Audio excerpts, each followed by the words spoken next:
This lesson is the first part of two lessons on polynomial long divisions.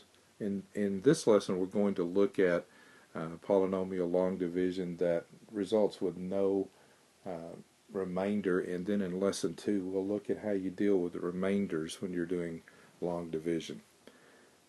Here's an example of polynomial division, and we call it long division because it looks a lot like long division that you do at grade school level whenever you're trying to just learn to divide numbers. And so what we'll do here is we will rewrite this problem like this.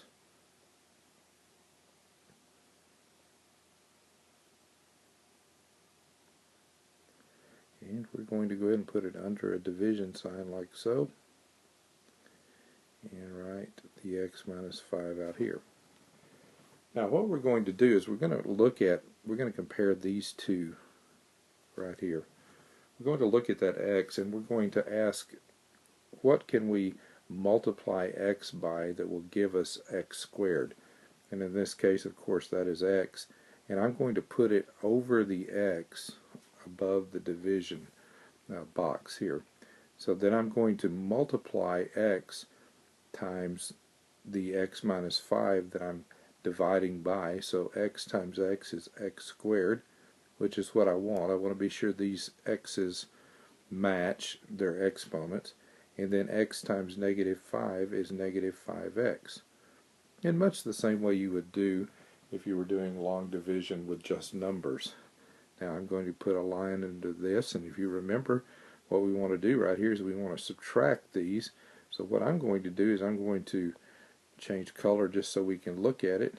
I'm really subtracting all of this like that. So what I'm going to do is I'm going to change the signs here. This one's going to become minus, and this is going to become plus.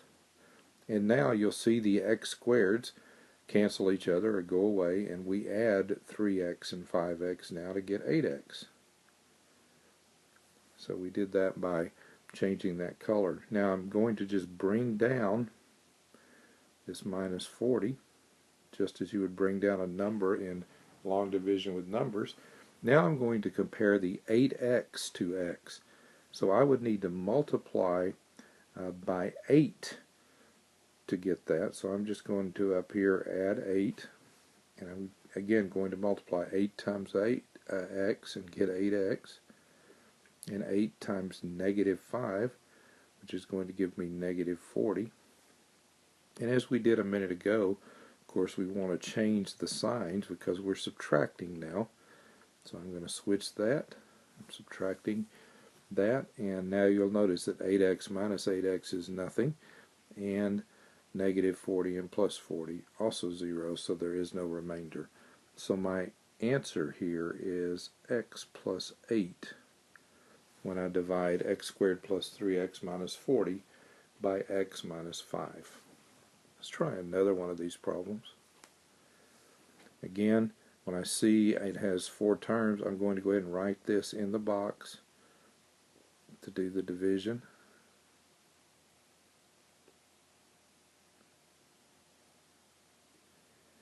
Like that. Go ahead and put my division right there. X squared minus 5x plus 6.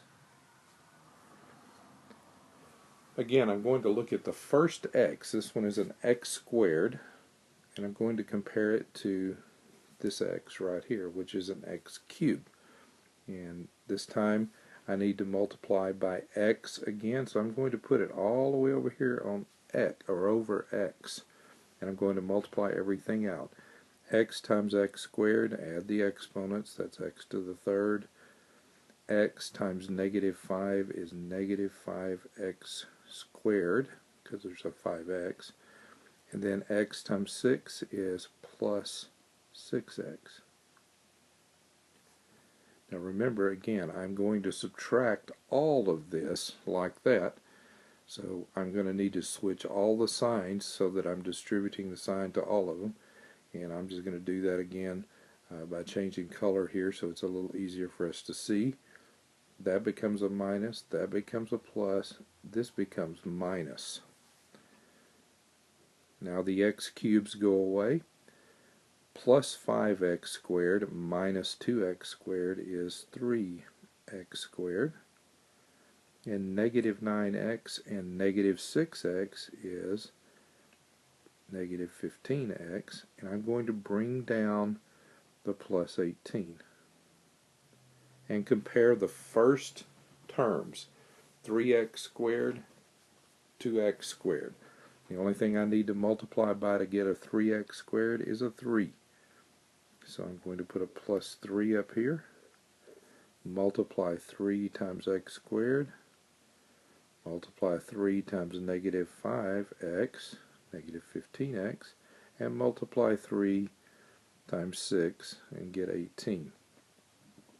Again, you can see that when I switch these signs, I'm going to get the exact opposites, plus, minus, minus, and everything here will equal 0, so there is no remainder. So my answer is x plus 3. So when I divide x cubed minus 2x squared minus 9x plus 18 by x squared minus 5x plus 6, my answer will be x plus 3. If you want to continue this, if you go to lesson 2, you'll see that we'll talk about what happens when there is a remainder and how you can do that remainder. You can find Polynomial Long Division Lesson 2 either on my website at mymatheducation.com, or you can find it on the YouTube channel Mymatheducation. If you'd like to see other videos about other math topics, I'd also invite you to go to the website or the YouTube channel. Thanks for watching. I hope you'll subscribe if you enjoyed this lesson and would like to see more.